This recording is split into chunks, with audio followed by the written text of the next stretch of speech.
My father was in the Air Force for 20 years, so my whole life I grew up in the Air Force. It was just, I don't know, maybe it's just in my blood. I went to college for a year, wasn't really my thing, and I really didn't know what to do with my life. And I'm not even sure how I walked in a recruiter's office, but I did, and then the rest is pretty much what they say, history. I'm Chief Stout. I work in the Human Resource Office for the Vermont National Guard, where we take care of our over 600 full-time federal employees.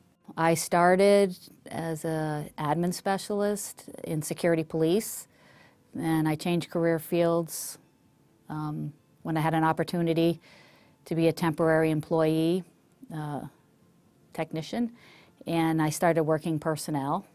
And then I worked for recruiting, admin support. Then I got a chance to become a full-time employee. I went to work in operations when we had alert. So I did that for a few years, and I made my way back to personnel and back into the training business. And later on down the road, I had the opportunity to move up. Then I came to Camp Johnson in 1998, and I've been here ever since.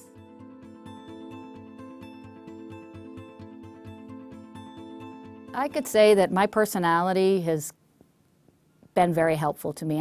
I feel I'm a strong person, I'm a vocal person, I'm not a bashful person. You just have to be strong and never give up, and just be proud of what you do. And you know, don't be afraid to answer if someone asks you a question, and just be honest with it. They don't have to like it. That's part of life, but if you just stand up for yourself and do your job, you'll be fine.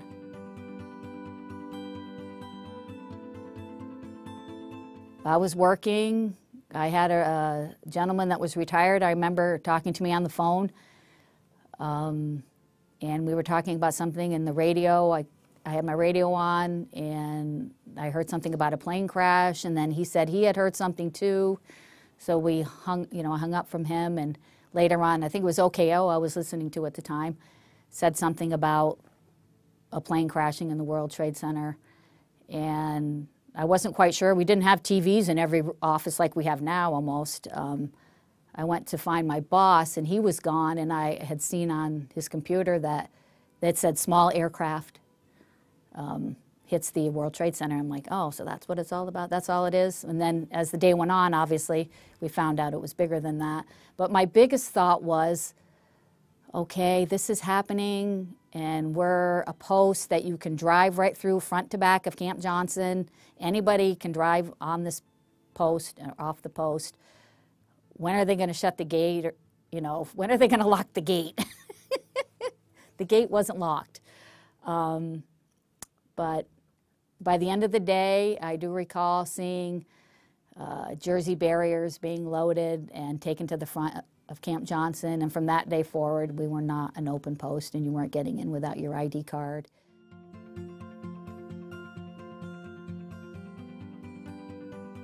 Well, first of all, if you know anything about the Guard or you don't, or the military, I just let people know that Americans, less than 1%, serve in the armed forces, and it's something to be very proud of.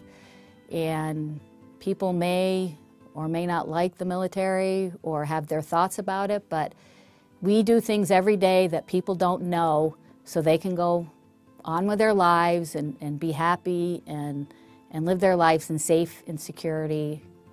And we're very proud of that, even, you know, people, even if they're not aware of what we do every day.